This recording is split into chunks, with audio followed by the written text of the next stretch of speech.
The slow burn of those closest to you betraying you in this way cuts way deeper than anything ever heard of. Am I wrong for how I approached life afterwards? 1-2. I didn't lose people all at once. I lost them in a whisper. It began with a shift I couldn't name. A pause when I entered rooms. Laughter that stopped just a second too late. The way my phone went quiet in a way that felt intentional. At first, I blamed myself. I told myself I was tired, sensitive, reading into things that weren't there. That's what you do when the people around you have always been safe. You assume the problem must be you. Then I heard the rumor. It wasn't just false. It was grotesquely wrong. Not a misunderstanding, not a twisted truth. A full invention, crafted to sound believable, dramatic enough to spread, vague enough that no one felt the need to verify it. The kind of lie that doesn't accuse directly but implies, letting people fill in the worst details themselves. By the time it reached me, it had already evolved. People had already chosen sides without asking me a single question. I felt my world tilt. My chest tightened with the instinct to run somewhere safe. And without hesitation, I went to the two people who had always been my shelter. My best friend. My sister. The women who knew me better than anyone.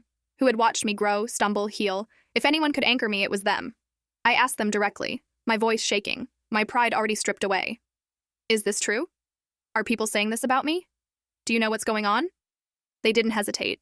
They looked me in the eye and told me I was imagining things, that people loved me, that rumors didn't make sense. They told me I was safe, that I was still respected, that no one would do something like that to me.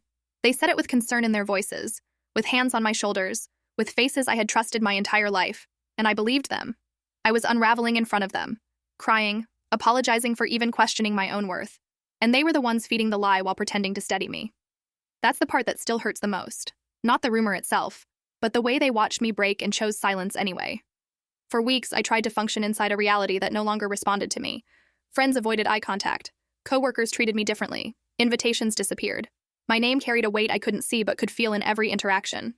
I kept going back to my sister and my best friend for reassurance, and every time they lied, they told me to be patient, to ignore the noise, to trust that truth always comes out.